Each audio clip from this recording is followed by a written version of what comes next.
Hello बच्चों, welcome to your channel physics with king Sen sir. बच्चों, आज से हम लोग प्रोजेक्ट की टॉपिक स्टार्ट कर रहे हैं और इस प्रोजेक्ट की टॉपिक में हम लोग थ्योरेटिकल चीज़ों को सीखेंगे जो कि हमारे कोर्स से ही रिलेटेड हैं और ये आपके प्रैक्टिकल एग्जाम में वाइवा के लिए भी बहुत इंपॉर्टेंट है। तो उसकी छोटी छोटी टॉपिक्स की थ्योरी को हम लोग सीखेंगे। तो एक एक टॉपिक को कवर अप करते हैं, देखते हैं कहाँ तक ये कवर अप हो पाता है। चलिए शुरू करते हैं आज का टॉपिक। बच्चों, आज हम लोग सीखेंगे कि संयुक्त सूक्ष्मदर्शी का किरण आरेख, संयुक्त सूक्ष्मदर्शी से इमेज कैसे फॉर्मेट होता है, रे डायग्राम, कंपाउंड माइक्रोस्कोप का रे डायग्राम कैसे खींचते हैं, या संयुक्त सूक्ष्मदर्शी द्वारा प्रतिबिंब का बनना। तो पहले हेडिंग लगा लेते हैं, संयुक्त सूक्ष्मदर्शी, संयुक्त सूक्ष्मदर्शी द्वारा प्रतिबिंब का बनना, image formation, image formation by compound microscope.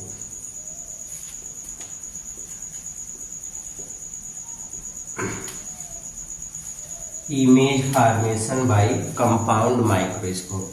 बच्चों, मैं सबसे पहले इस टॉपिक को शुरू करने से पहले मैं आपको कुछ चीज़ें इम्पोर्टेंट बता दूं जो कि वाइवा के क्वेश्चन में पूछे जा सकते हैं। पहला चीज देखिए, दर्शन कोण, एक टॉपिक आपको मिलेगी विजुअल एंगल। दर्शन कोण क्या होता है?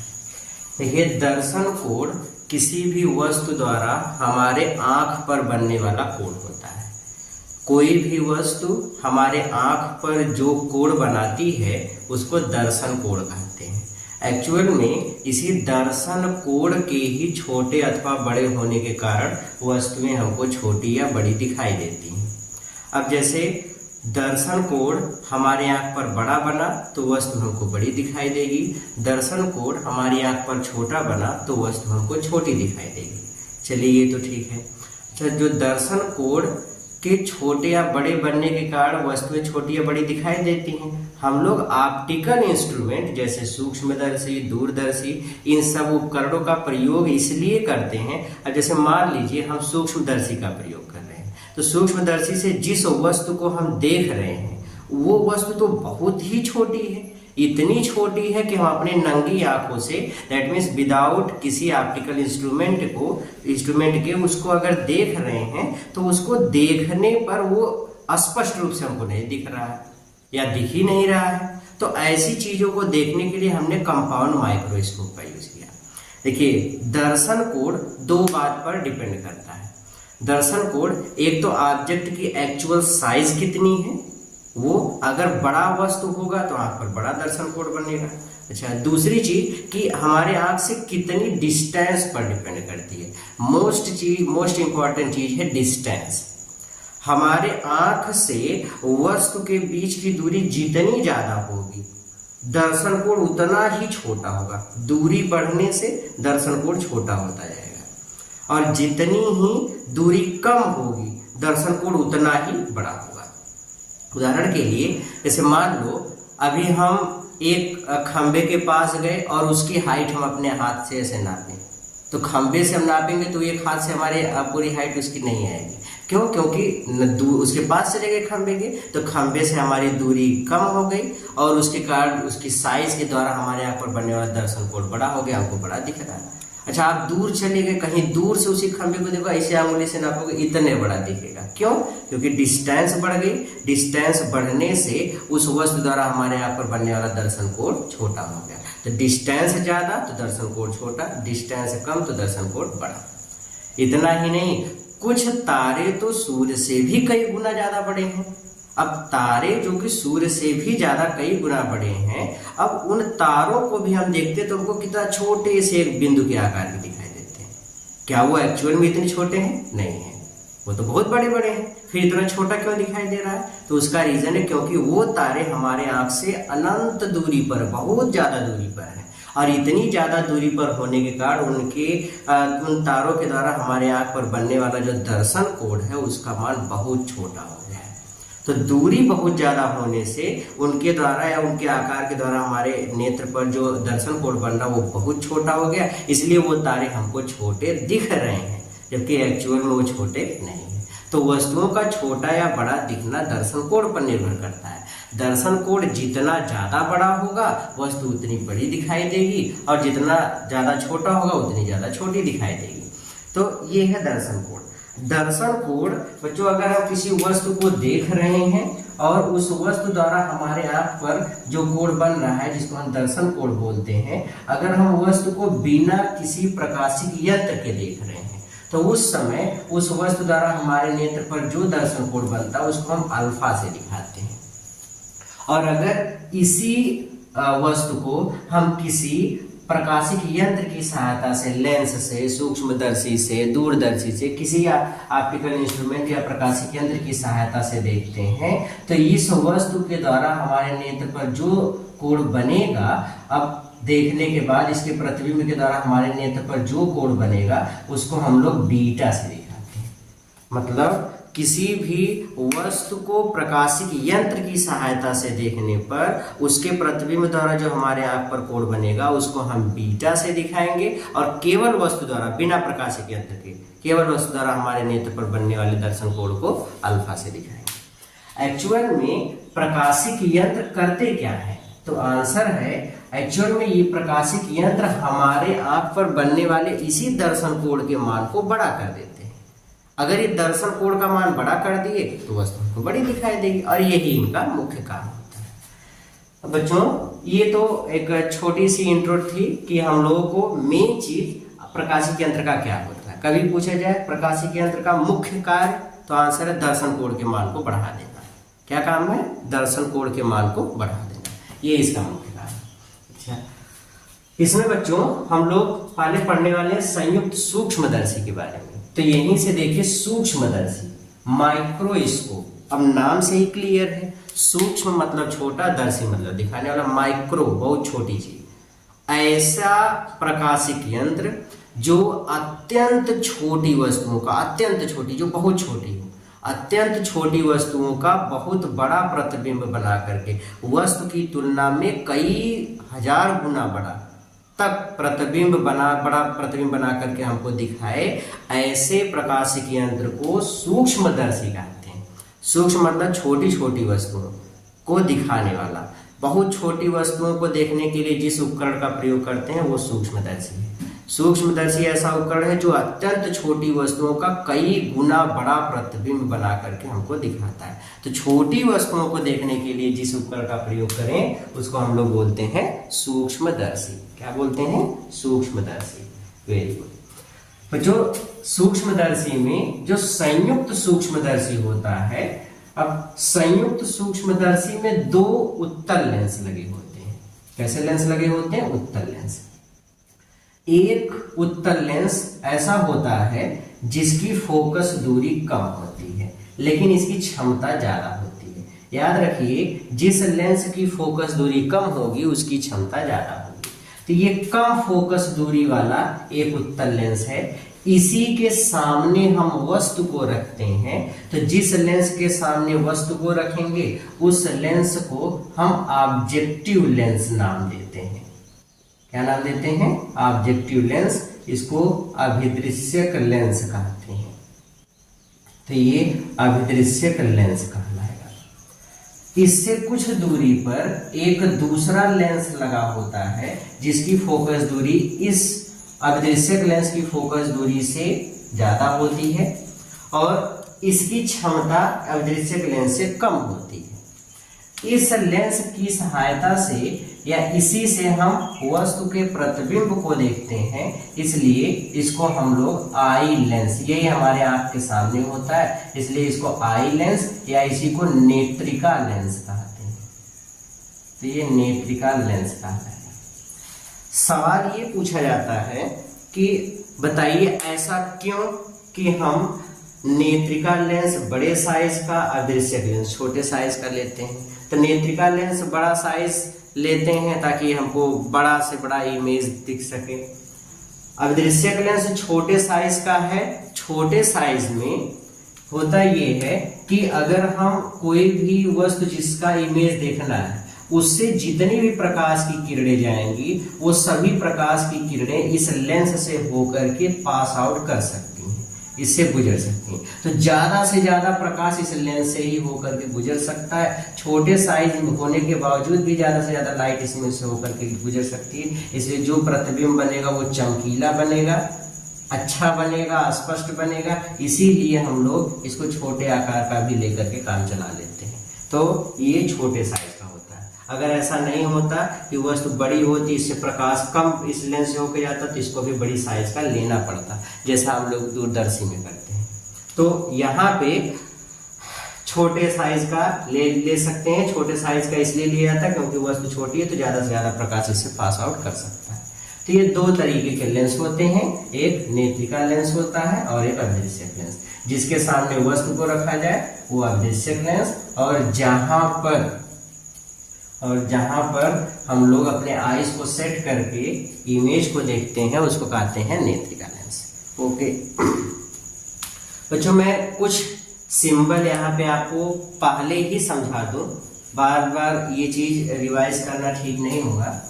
ध्यान से समझिए। अदृश्यक लेंस से संबंधित दूरियां जैसे या संबंधित पदों को देखिए। जैसे अगर लिखा है MO तो इसका मतलब मैग्निफिकेशन ऑफ ऑब्जेक्टिव लेंस है।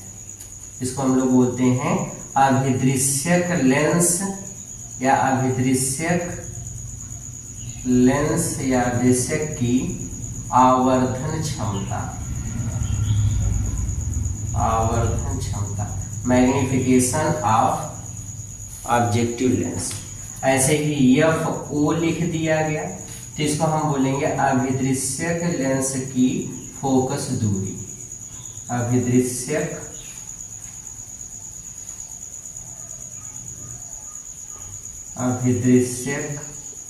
की फोकस दूरी। तो ये अभिदृश्यक की फोकस दूरी हो गई। V सिंबल होता है प्रतिबिंब की दूरी का, तो इसको हम दिखाते हैं अभिदृश्यक लेंस से प्रतिबिंब के बीच की दूरी या प्रतिबिंब की दूरी। इसी तरीके से UO लिख दिया जाए तो इसका मतलब अभिदृश्यक से लेंस की दूरी, अभिदृश्यक लेंस से वस्तु की दूरी, अदृश्यक से वस्तु की दूरी। ये तो बच्चों जहां जहां O आएगा वहां वहां वर्ड आप क्या लिख लोगे? अदृश्यक। और अगर हमने O के स्थान पे E लिख दिया तो यही चीज अभिदृश्यक के स्थान पे नेत्रिका हो जाएगा। क्या हो जाएगा? नेत्रिका।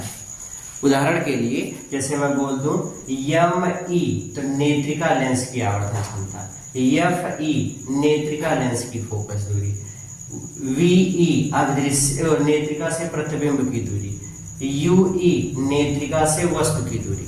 बात आ गई समझ में? अगर EE हम लिख देंगे तो नेत्रिका आई लेंस के लिए हो जाएगा, O लिख देंगे तो वो ऑब्जेक्टिव लेंस के लिए रहेगा, अदृश्य लेंस के लिए।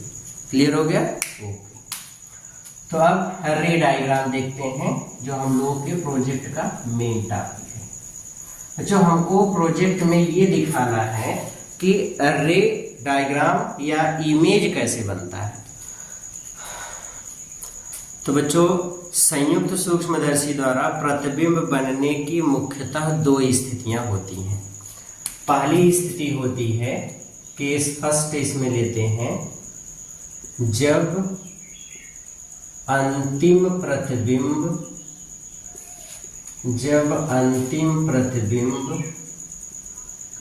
स्पष्ट दृष्टि की न्यूनतम दूरी पर प्राप्त हो।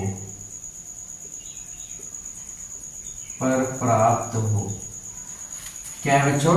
जब अंतिम प्रतिबिंब स्पष्ट दृष्टि की न्यूनतम दूरी पर प्राप्त हो। स्पष्ट दृष्टि की न्यूनतम दूरी क्या होती है? तो नेत्र के समीप स्थित वह बिंदु जहां पर हम अधिकतम समंजन क्षमता लगा करके उस वस्तु को स्पष्ट रूप से देख लें, उसको हम बोलते हैं स्पष्ट दृष्टि की न्यूनतम दूरी। स्वस्थ नेत्र के लिए स्पष्ट दृष्टि की न्यूनतम दूरी 25 सेंटीमीटर होती है। कितनी होती है? 25 सेंटीमीटर। ये है समंजन क्षमता। जरूरत के अनुसार आंख के या नेत्र लेंस की फोकस दूरी को घटा बढ़ा लेने की क्षमता ही नेत्र की समंजन क्षमता है।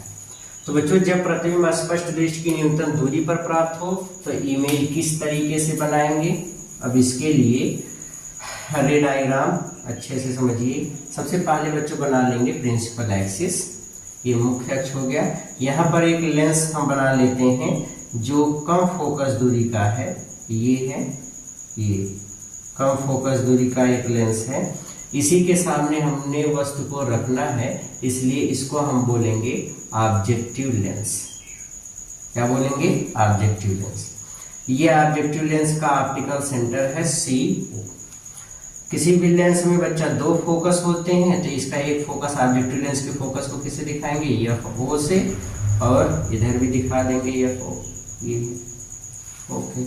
इधर FO है तो इधर FO डैश दिखा दो, ओके। वस्तु को मान लो बच्चों, वस्तु को हमने यहाँ पर रखा है। ये बहुत छोटी सी वस्तु है, वस्तु बहुत ही छोटी सी है AB। इसका इमेज हमको फाइंड करना है। तो इसका प्रतिबिंब बनाने के लिए दो तरीके की प्रकाश किरण को लेकर के जाएंगे। पहली प्रकाश की किरण जो मुख्य अक्ष के समांतर जाएगी, ऐसे जो प्रकाश की किरण मुख्य अक्ष के समांतर जाएगी वो हमेशा अपवर्तन के बाद मुख्य फोकस से होकर के जाएगी, जिस तरीके से ये वाली है, ओके। स्टेप याद रखेंगे बच्चों। जो प्रकाश की किरण मुख्य अक्ष के समांतर, ये मुख्य अक्ष है, ये वाली लाइनियां क्या कहलाती है? मुख्य अक्ष, प्रिंसिपल एक्सिस, या इसी को मुख्य अक्ष कहेंगे। ये तो जो प्रकाश की किरण मुख्य अक्ष के समांतर जाएगी, ये मुख्य अक्ष के समांतर जा रही, वो अपवर्तन के बाद हमेशा मुख्य फोकस से होकर के जाएगी। क्लियर हो गया? दूसरी प्रकाश की किरण को हम प्रकाशिक केंद्र से होकर के लेके जाते हैं। बच्चों, जो प्रकाश की किरण प्रकाशिक केंद्र से होकर के जाएगी वह बिना अपने मार्ग से विचलित हुए सीधे आगे निकल जाएगी। जो प्रकाश की किरण प्रकाशिक केंद्र से होकर के जाएगी वह बिना अपने मार्ग से विचलित हुए, ये ऐसे जा रही थी, ये बिना अपने रास्ते से हटी, जैसे ये वाली इधर मुड़ गई, लेकिन ये वाली ऐसे सीधे ही चली गई उसी दिशा में, ये ऐसे अपने मार्ग से विचलित नहीं हुई। दोनों किरणें एक दूसरे को जहां पे काटेंगी वहीं पर एक प्रतिबिंब बनेगा, जिसको हम बोलेंगे A dash B dash. Clear हो गया? ओके। अब देखो बच्चों, हम यहाँ पे एक दूसरा लेंस बना लेंगे जिसको हम बोलेंगे I लेंस, जिसकी फोकस दूरी ज्यादा होगी, ज्यादा फोकस दूरी का होगा ये वाला लेंस, ऐसे।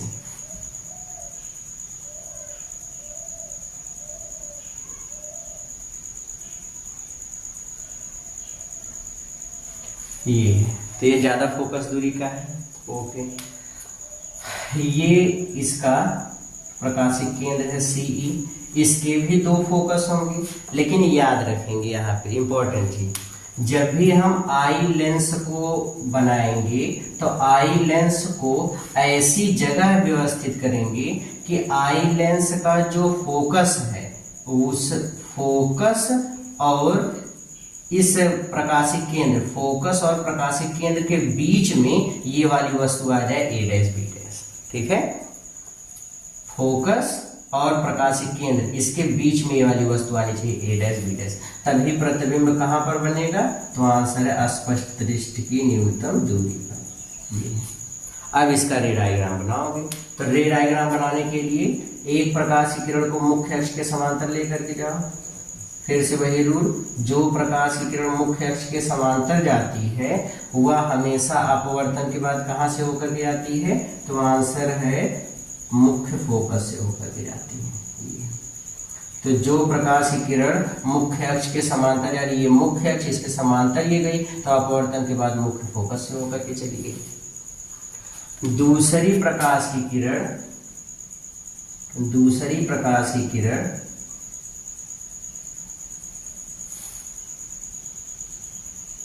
ये है Fe। इसमें भी बच्चों Fe को थोड़ा दूर दिखा देते हैं, यहाँ पे है Fe। जो प्रकाश किरण मुख्य अक्ष के समांतर जाएगी अपवर्तन के बाद मुख्य फोकस से होकर के जाएगी। ये प्रिंसिपल एक्सिस हमने बनाया था, ये चिट्ठी एकदम सीधा ऐसे, ये है Fe डैश। तो जो प्रकाश की किरण मुख्य अक्ष के समांतर जाएगी अपवर्तन के बाद मुख्य फोकस से होकर के जाएगी। दूसरी प्रकाश की किरण को हम प्रकाशिक केंद्र से होकर के लेके जाते हैं और जो प्रकाश की किरण प्रकाशिक केंद्र से होकर के जाएगी वो बिना अपने मार्ग से विचलित हुए सीधे निकल जाएगी। ये दोनों प्रकाश की किरणें ऐसे आगे जा करके फैल रही हैं, तो इनको पीछे बढ़ा दो, कहीं ना कहीं मिलेंगी, तो इसको भी पीछे की तरफ बढ़ा दो, इसको भी पीछे की तरफ बढ़ा दो। दोनों को पीछे की तरफ बढ़ाने पर दोनों एक दूसरे को जहां पे काटती हैं वहीं पर प्रतिबिंब बनेगा। अब बच्चों इसमें कुछ लोग कंफ्यूजन रहता है कि प्रतिबिंब इस लेंस के इधर बनेगा, यहाँ बनेगा, कहाँ बनेगा, तो डजंट मैटर, आई लेंस के बाईं तरफ बनेगा। इधर बनेगा आई लेंस के बाईं तरफ, कहीं भी बन जाए आई लेंस के बाईं तरफ बनेगा। ओके, अब ये जहाँ पे कटान बिंदु है इन्हीं को मिला दो, ये लास्ट इमेज होगा A double dash B double dash, ये इसका रे डायग्राम है। क्लियर हो गया? एक बार फिर से मैं इसी को जल्दी जल्दी समझा दूं। जो प्रकाश की किरण, पहले तो आई लेंस अभिदृश्यक, ये अब अभिदृश्यक लेंस है, ये आई लेंस, ये अभिदृश्यक लेंस, ये आई लेंस या नेत्रिका लेंस। यहाँ पे एक वस्तु रखी गई थी AB, यहाँ से दो प्रकाश की किरण को लेके गए, पहला जो मुख्य अक्ष के समांतर गई, मुख्य फोकस F4 डैश से होकर के गुजरी। दूसरा जो प्रकाशिक केंद्र से होकर गई, बिना अपने मार्ग से विचलित हुए सीधे निकल गई। दोनों के कटान बिंदु पर एक इमेज बना A डैश B डैश। अब आई लेंस का जो A dash B dash image है, ये आई लेंस के मुख्य फोकस और प्रकाशिक केंद्र के बीच में आ गया। तो यहाँ से एक प्रकाशिक किरण मुख्य अक्ष के समांतर गई, अपवर्तन के बाद मुख्य फोकस से होकर गई। दूसरा प्रकाशिक केंद्र से होकर गई, बिना अपने मार्ग से विचलित हुए सीधे निकल गई। दोनों को हमने पीछे की तरफ बढ़ाया, तो जहाँ पे दोनों मिले वहीं पर इसका इमेज बना। और ये इमेज कहाँ बनेगा, तो आंसर ये इमेज स्पष्ट दृष्टि की न्यूनतम दूरी पर बनेगा। किसके द्वारा बना? आई लेंस के द्वारा बना, बाईं तरफ बना, इसलिए डिस्टेंस -d खाली दिखाता है बाईं तरफ इमेज बन रहा है। ओके, तो प्रतिबिंब स्पष्ट दृष्टि की न्यूनतम दूरी पर बनेगा। क्लियर हो गया? वेरी गुड बच्चों। किसी भी प्रकाशिक यंत्र के इमेज बनते समय जो अभिदृश्यक लेंस और नेत्रिका लेंस के बीच की जो दूरी होती है, दूरी हम बात कर रहे हैं, ना इसको साइन के साथ नहीं लेंगे। दूरी हमेशा मतलब धनात्मक होती है, ऋणात्मक नहीं होती। अभिदृश्यक लेंस और नेत्रिका लेंस के बीच की जो दूरी होती है उसी को हम प्रभावी लंबाई कहते हैं। इसको हम बोलते हैं प्रभावी लंबाई। तो ये इफेक्टिव लेंथ कहलाएगा। प्रभावी लंबाई किसके बराबर है? अगर मैं डिस्टेंस को लिखूं तो देखो, ये अभिदृश्यक लेंस, ये वस्तु, अभिदृश्यक लेंस से वस्तु के बीच की दूरी को UO से दिखाएंगे, बाईं तरफ है तो माइनस में। इस वाले वस्तु AB का प्रतिबिंब A डैश B डैश बना, इधर बन रहा है, ये VO डिस्टेंस पर बनेगा, दाईं तरफ है इसलिए प्लस है। अब देखो ये A डैश B डैश जो इसके लिए वस्तु का काम करता है, ये वाली इस बाईं तरफ की दूरी है तो -UB, और इसका प्रतिबिंब D दूरी पर बना। अब देखो कहा गया अभिदृश्यक और नेत्रिका के बीच की जो दूरी है उसी को प्रभावी लंबाई कहते हैं। तो ये किसके बराबर हो गया? तो ये वाली दूरी प्लस ये वाली दूरी बराबर टोटल दूरी, मतलब ये हो गया VO प्लस UE।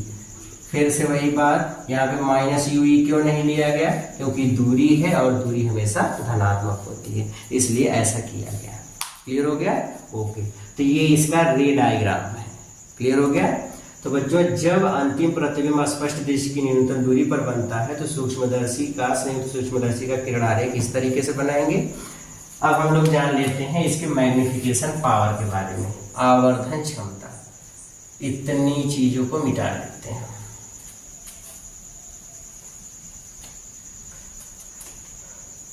आवर्धन क्षमता, वैसे तो पहली चीज ये जानते रहो, संयुक्त सूक्ष्मदर्शी की आवर्धन क्षमता का व्यापक सूत्र होता है यम बराबर यम नॉट इंटू यम, जहां पे यम सूक्ष्मदर्शी की आवर्धन क्षमता, यम नॉट अभिदृश्यक लेंस की आवर्धन क्षमता और यम ई नेत्रिका लेंस की आवर्धन क्षमता है। ओके, ठीक है। जब प्रतिबिंब अस्पष्ट दृष्टि की न्यूनतम दूरी पर बनता है उस समय आवर्धन क्षमता का फार्मूला होता है यम बराबर minus O naught upon U naught 1 plus D by F E, ये इसका फार्मूला है। क्लियर हो गया? ओके, फिर से सुनो। जब प्रतिबिंब स्पष्ट दृष्टि की न्यूनतम दूरी पर बनता है उस समय आवर्धन क्षमता का क्या फार्मूला होगा, यम बराबर minus O naught upon U naught 1 plus D by F E, ये फार्मूला होगा। कभी कभी ये भी पूछा जाता है कि ये माइनस चिन्ह क्यों लगाया गया, माइनस चिन्ह क्या बताता है, तो ये बता देंगे कि माइनस चिन्ह बताता है कि अंतिम प्रतिबिंब उल्टा बनता है। प्रतिबिंब का देखो तीर का निशान नीचे लग गया, तो प्रतिबिंब उल्टा बनता है, तो उल्टा बनने के कारण ही वहां पे माइनस चिन्ह आ गया। ओके, तो इस तरीके से बच्चों हम लोग पहली स्थिति में रे डायग्राम बनाएंगे। कोई डाउट है किसी को?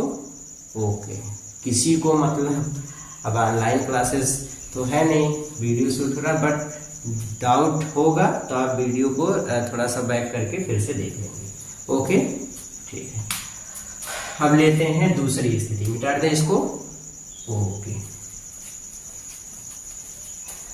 दूसरी स्थिति लेते हैं बच्चा, जब प्रतिबिंब अनंत पर बने, या इसी को श्रांत नेत्र, सेटिंग फॉर रिलैक्स्ड आईज भी बोलते हैं।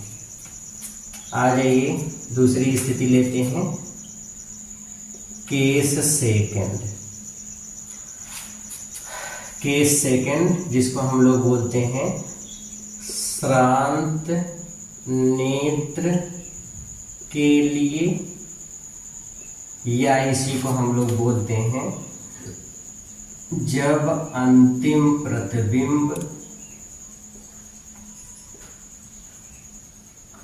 अनंत पर प्राप्त हो, जब अंतिम प्रतिबिंब अनंत पर प्राप्त हो, तो दूसरे वाले केस में ये वाली चीज रहती है। ओके, रे डायग्राम फिर से वही चीज, सबसे पहले क्या काम करना है, मुख्य अक्ष खींच लेना है, ये है प्रिंसिपल एक्सिस। फिर यहाँ पे एक अभिदृश्यक लेंस, विशेषता इसकी क्या होगी, छोटा, कम फोकस दूरी का, ये है, इसको हम लोग बोल देंगे अभिदृश्यक लेंस। ये हम संस्कृत के स्टूडेंट रहे हैं बच्चा, इसलिए फिगर हमारा ऐसा है। खैर, ये ऑब्जेक्टिव लेंस हो गया, और यहीं से हम लोग अपनी पूरी प्रोसेस शुरू कर देते हैं। सी ओ हो गया, यहाँ पे एफ ओ डैश, यहाँ पे एफ ओ, और यहाँ पे कोई एक वस्तु को हमने रख दिया, ये वस्तु है ए बी। इमेज फाइंड करना है तो पहली प्रकाश किरण को मुख्य अक्ष के समांतर लेके गए, अपवर्तन के बाद कहाँ से जाएगी, मुख्य फोकस से होकर के जाएगी, सीधे चली गई, मुख्य फोकस से होकर के, मुख्य फोकस से होकर के सीधी चली गई,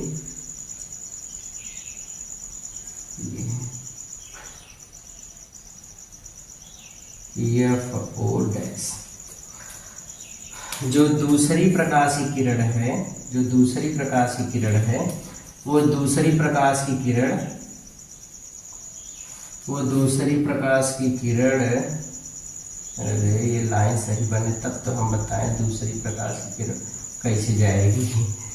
दूसरी प्रकाशिक किरण को बच्चों कहाँ से लेके जाते हैं, इसके प्रकाशिक केंद्र से, और जो प्रकाशिक किरण प्रकाशिक केंद्र से होकर के जाती है वह बिना अपने मार्ग से विचलित हुए सीधे निकल जाती है।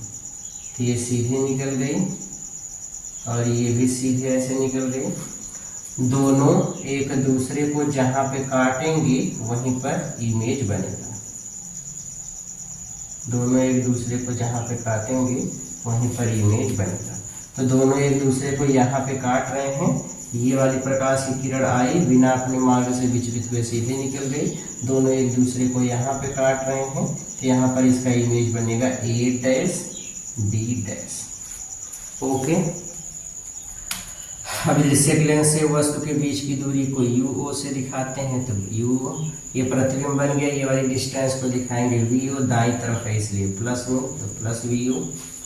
अब बच्चों हमको आई लेंस को सेट करना है। अब देखिए हम यहाँ पे आई लेंस को इस प्रकार से सेट करते हैं, आई लेंस को इस तरीके से लेते हैं बच्चों कि आई लेंस की जो आई लेंस है इसका प्रकाशिक केंद्र C, आई लेंस का जो मुख्य फोकस है वह इसी प्रतिबिंब पर ही आकर के सेट हो। मतलब ये है कि इस AB का प्रतिबिंब A डैश B डैश इस जगह फाउंड करते हैं, या इस तरीके से एडजस्ट करते हैं कि प्रतिबिंब A dash B dash eye lens के मुख्य फोकस पर हो।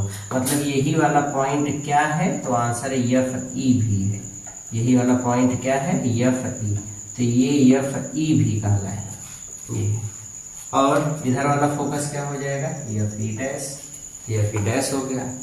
ओके, कौन सा लेंस, आई लेंस। कौन सा लेंस, आई लेंस। वही इमेज बनाना है तो मुख्य अक्ष के समांतर प्रकाश की किरण जाएगी, तो कहाँ से जाएगी, मुख्य फोकस से होकर के जाएगी, मुख्य फोकस से होकर के चली गई यहाँ से इस तरीके से। दूसरी प्रकाश की किरण कहाँ से जाएगी, प्रकाशिक केंद्र से। अब दोनों प्रकाश की किरणें एक दूसरे के पैरेलल जा रही हैं, तो इनको आगे पीछे बढ़ाओ। ये एक दूसरे को कहाँ काटेंगी, तो आंसर कहीं नहीं काटेंगी। जब कहीं नहीं काटती तो उसी को हम लोग क्या बोलते हैं, कहाँ पे काटती हैं, अनंत पर। कहीं नहीं मतलब अनंत पे, कहीं नहीं का मतलब अनंत पे। तो ये इसका रे डायग्राम। ये वस्तु की दूरी हो गई, इसको हम UE से दिखा देंगे, बाईं तरफ है इसलिए माइनस में लिख लेंगे, माइनस में ये हो गया। और अगर यही UE की बात करें तो ये नेत्रिका लेंस की फोकस दूरी भी है, तो UE बराबर FE है, इसके बराबर है। ओके, और इमेज अनंत पे बन रहा है। अब ध्यान से सुनो, तो जब बच्चों प्रतिबिंब को अनंत पर प्राप्त करना हुआ तो ऐसी स्थिति में बस खाली एक चीज याद रखेंगे कि AB का प्रतिबिंब A डैश B डैश बनाते हैं जो, वो हमेशा इस आई लेंस के मुख्य फोकस पर बने। इस चीज का याद रखें, जब मुख्य फोकस पे बनेगा प्रतिबिंब तो अंतिम प्रतिबिंब कहाँ पे बनेगा, अनंत पे। बस, तो यही इसका तरीका है और इस तरीके से इमेज को फाइंड करते हैं। अब इस स्थिति में इफेक्टिव लेंथ क्या होगा, दोनों लेंसों के बीच की दूरी को ही हम लोग प्रभावी लंबाई कहते हैं, तो ये प्रभावी लंबाई कहलाएगा। प्रभावी लंबाई किसके बराबर होगा, तो देखो इस लेंस की ये वाली दूरी यहाँ से यहाँ तक इतनी है, फिर इतनी, दोनों को जोड़ दो। दूरी को ऋण चिन्ह के साथ नहीं लिखते, इसलिए ये हो गया V0 प्लस UE, ये हो गया टोटल डिस्टेंस। बस एकदम सिंपल है, एकदम सरल है। क्लियर हो गया। ये इसका रे डायग्राम है। क्या है, रे डायग्राम। खींच ले जाएंगे। ओके, तो इस तरीके से रे डायग्राम बनाना है। आवर्धन क्षमता सीख लेते हैं बच्चों, देख लेते हैं कितना होगा। तो जब अंतिम प्रतिबिंब अनंत पर बनता है तो संयुक्त सूक्ष्मदर्शी की आवर्धन क्षमता इसका फार्मूला होता है m बराबर माइनस V0 अपान U0 D/FE। क्या होता है, D/FE। यहाँ पर फिर से माइनस चिन्ह क्या बताता है कि प्रतिबिंब उल्टा बनता है। क्या बताता है कि प्रतिबिंब उल्टा है। तो अब प्रतिबिंब उल्टा है, इस चीज को माइनस या निगेटिव साइन से दिखाया गया। डी क्या है, स्पष्ट दृष्टि की न्यूनतम दूरी है। एफ ई क्या है, तो एफ ई है जो आई लेंस है आई पीस है उसकी फोकस दूरी। तो इस तरीके से रे डायग्राम बना लेंगे। ओके, क्लियर हो गया। तो ये आपका प्रोजेक्ट था, बस इसी में से आपसे वाइवा में क्वेश्चन पूछा जाएगा।